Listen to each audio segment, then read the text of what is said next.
हम बात कर रहे हैं पति ब्रह्मचारी की। और आने वाले एपिसोड में जो होने वाला है वो किसी धमाके से कम नहीं है। तो दोस्तों, चाय लीजिए, आराम से बैठिए और चलिए शुरू से समझते हैं पूरी कहानी, क्योंकि जो आगे होने वाला है उसे समझने के लिए शुरुआत से चलना जरूरी है। दोस्तों, कहानी शुरू होती है ऑफिस से। आकाश, जो अंदर से डरा हुआ है और खुद को असुरक्षित महसूस कर रहा है, ईशा के ऑफिस में आता है, सिर्फ एक मकसद लेकर, उसे तोड़ना, उसे झुकाना। वो ईशा को कोने में ले जाकर साफ कह देता है, नौकरी छोड़ो, इस ऑफिस में आना बंद करो, सूरज की छत के नीचे काम करना बंद करो। लेकिन इस बार ईशा नहीं झुकती। और ईशा का ये छोटा सा इनकार आकाश को आग लगा देता है। वो सिर्फ बहस नहीं करता, वो उसे इमोशनली तोड़ता है, डराता है, जबरदस्ती करता है। उसकी क्रूरता साफ दिखती है। और इस बार ये सब नजरअंदाज नहीं होता। सूरज देखता है, शायद उसे पूरी तस्वीर अभी नहीं दिखती, लेकिन वो महसूस करता है।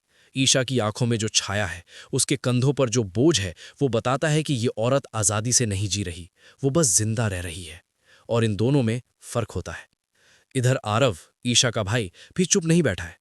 वो ईशा को अलग ले जाकर सीधे कहता है, चुप मत बैठ, लड़, मैं जानता हूं वो तेरे साथ क्या कर रहा है। उसकी आवाज में भाई का गुस्सा है, प्यार है, बेबसी है। वो चाहता है कि उसकी बहन अपनी आवाज उठाए। और सूरज, जो ये बातें दूर से सुन रहा है, धीरे धीरे समझने लगता है कि आरव किस से बात कर रहा है। अकेले में सूरज उन सवालों से लड़ता है जिनसे वो अब तक भागता आया था। अगर ईशा सच में इतनी तकलीफ में है, अगर वो हर रोज टूट रही है, तो उसने आकाश को क्यों चुना? इस शादी में क्यों है वो? ये सवाल उसके दिमाग में चक्कर काटते रहते हैं। और तभी उसे एक शख्स याद आता है, जो कभी उसे सच बताने आया था, जिसे उसने गुस्से में दूर ढकेल दिया था, जिसकी दोस्ती उसने खुद खत्म कर दी थी। उसका पुराना दोस्त बंटी। कुछ समय पहले बंटी सूरज के पास आया था, पूरी सच्चाई बताने की कोशिश की थी, लेकिन सूरज उस वक्त गुस्से में था। उसने सुनने से इनकार कर दिया, बंटी को अपनी जिंदगी से निकाल दिया। और अब सिर झुकाए सूरज बंटी के पास वापस जाने का फैसला करता है। जब सूरज बंटी के दरवाजे पर पहुंचता है तो वो वही इंसान नहीं है जिसने कभी गुस्से में बंटी को भगाया था। ये सूरज चुपचाप आता है, एक सवाल लेकर, और एक माफी लेकर, जो उसके लिए आसान नहीं थी। शुरू में बंटी दूरी बनाए रखता है। आखिर सूरज ने ही रिश्ता तोड़ा था। बंटी वफादार था, सच बताने आया था और उसे ठुकरा दिया गया था। अब वो क्यों खुले? लेकिन सूरज हार नहीं मानता। वो कहता है, तेरा सबसे पुराना दोस्त तेरे सामने खड़ा है, सच जानना चाहता हूं, शायद मैं उनकी मदद कर सकूं।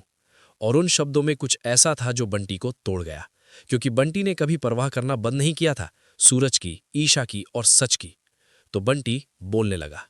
बंटी जो बताता है वो सिर्फ दर्दनाक नहीं है, वो तबाह कर देने वाला है। वो सूरज को बताता है कि हाँ, ईशा आकाश के साथ खुश नहीं है। उनका रिश्ता पूरी तरह से खोखला है, डर पर टिका हुआ, प्यार पर नहीं। आकाश सिर्फ लड़ता नहीं, वो उसे घुटन में रखता है, उसे कंट्रोल करता है। और एक बार तो बंटी को खुद बीच में आना पड़ा था। सूरज पूछता है, अगर हालात इतने बुरे हैं तो वो किसी को बताती क्यों नहीं, छोड़ती क्यों नहीं उसे? और यहीं पर बंटी कुछ ऐसा कहता है जो सूरज को अंदर तक हिला देता है। वो कहता है, भैया, भाभी जैसी लड़की दोबारा नहीं मिलेगी किसी को। आप लकी थे। क्या आपको पता है कि उन्होंने आपके लिए क्या कुर्बानी दी? कुर्बानी, ये शब्द सूरज के दिल में अलग तरह से उतरता है। बंटी आगे बताता है कि ईशा ने खुद उसे बताया था, उसने आकाश के साथ रहने का फैसला इसलिए किया ताकि सूरज का आईएएस का सफर बिना किसी खतरे के पूरा हो सके, ताकि आकाश और गुलाब सिंह की दुनिया सूरज तक ना पहुंचे। बंटी ने एक बार ईशा से सीधे पूछा था, भाभी, आप इस शादी से आजाद क्यों नहीं हो जाती? और ईशा का जवाब था जो दिल तोड़ देने वाला था। उसने कहा था, मैं चाहते हुए भी नहीं भाग सकती, क्योंकि अगर मैं भागी तो मेरी माँ की जान खतरे में पड़ जाएगी। उसकी माँ, जो लंदन में है, गुलाब सिंह की मुट्ठी में बंद है, ईशा की सबसे बड़ी कमजोरी है। गुलाब सिंह जानता है ये, आकाश जानता है ये, और वो दोनों इसी को हथियार बनाकर ईशा को काबू में रखते हैं। और एक बात और, घर में जो बच्ची है जिसे दुनिया ईशा की बेटी समझती है, वो असल में आकाश की पहली पत्नी की बेटी है। ईशा एक ऐसे घर में एक ऐसी बच्ची को पाल रही है जो कभी उसकी नहीं थी। सूरज चुप बैठा रहता है। उसकी पूरी दुनिया उलट-पलट हो गई है। लेकिन दोस्तों, बंटी के पास अभी एक और बात बाकी है, एक ऐसी बात जो सूरज की सांसें रोक देगी। बंटी कहता है, भैया, मैं उन्हें भाभी एक वजह से बुलाता हूं। सूरज घूरता है और बंटी पूरी शांति से वो शब्द कहता है जो सब कुछ बदल देते हैं। आपकी शादी हो चुकी है। ईशा भाभी आप ही के नाम का मंगलसूत्र पहनती हैं, आप ही का सिंदूर लगाती हैं। दुनिया को लगता है वो आकाश की पत्नी है, लेकिन सच इसके बिल्कुल उलट है। सूरज का दिमाग घूम जाता है। उसे याद है कि वो दूल्हा बनकर गया था, याद है कि वो मंडप में बैठा था, लेकिन उसके बाद कुछ नहीं। एक खालीपन, जहां यादें होनी चाहिए थी वहां अंधेरा है।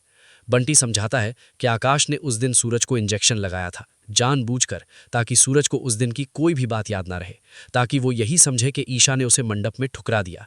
लेकिन हकीकत ये थी कि शादी हो चुकी थी, मंगलसूत्र पड़ चुका था और सूरज को कुछ याद ही नहीं था। सूरज तुरंत अपनी बहन काव्या के पास पहुंचता है। काव्या बिना एक पल रुके सब सच बोल देती है। कहती है, भैया मैंने कितनी बार बताने की कोशिश की, लेकिन जैसे ही भाभी का नाम लेती थी आप गुस्से में आ जाते थे। आपकी शादी भाभी से कब की हो चुकी है।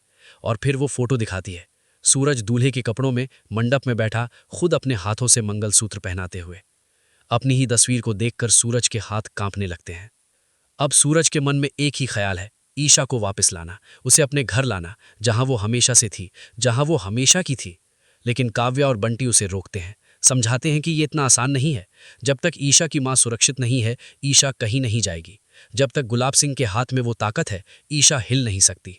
रास्ता एक ही है, गुलाब सिंह को इंडिया लाओ, ईशा की मां को आज़ाद करो और दोनों को इतने पक्के सबूतों के साथ अरेस्ट करवाओ कि वो दोबारा कभी धमकी ना दे सके।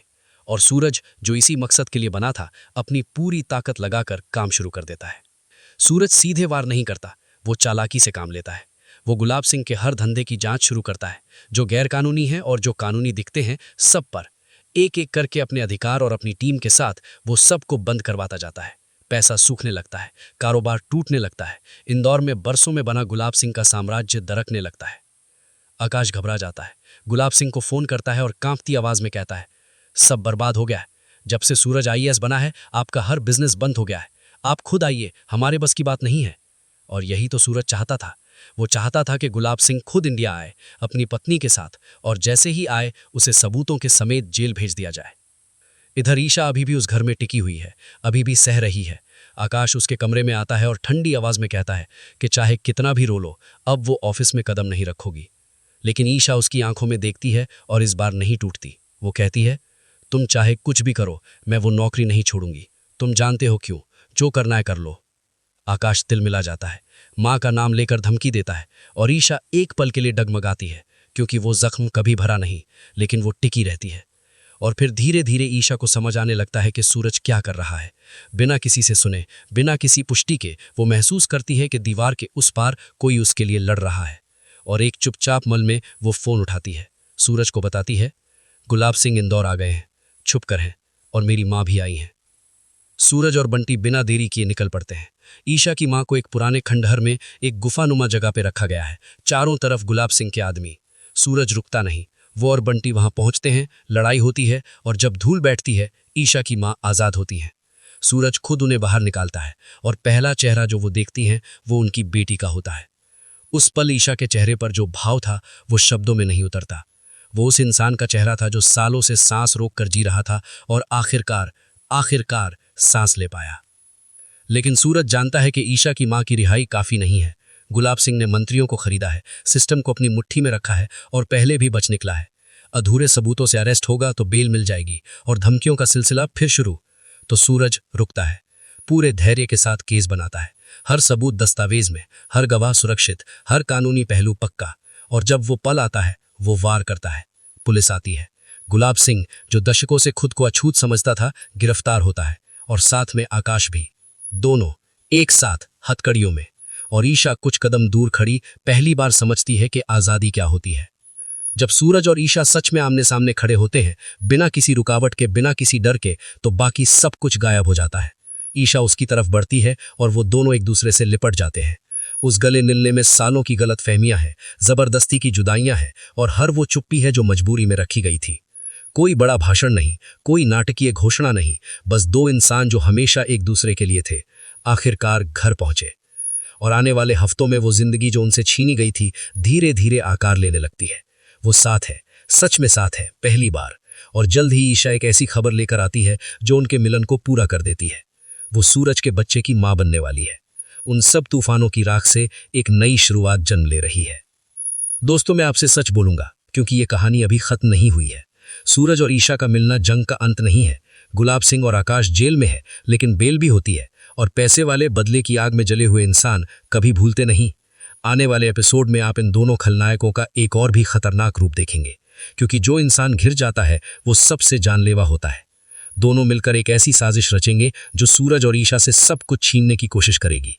उनकी खुशियां नहीं, उनकी जानें। एक हादसा होगा, एक ऐसा झटका जो पूरे दर्शकों की सांसें रोक देगा। स्क्रीन अंधेरी हो जाएगी और लगेगा कि शायद कहानी यहीं खत्म हो गई। और फिर कहानी एक बड़ी छलांग लगाएगी, पूरे 15 साल आगे। उस लीप के बाद क्या है वो मैं अगले एपिसोड ब्रेकडाउन के लिए रखता हूं, लेकिन इतना जरूर कहूंगा कि सूरज और ईशा की आग को कोई नहीं बुझा सकता, ना आकाश, ना गुलाब सिंह, ना कोई और। क्योंकि कुछ बंधन किस्मत में लिखे होते हैं और वो बंधन हर मुश्किल के बाद हमेशा वापस आते हैं।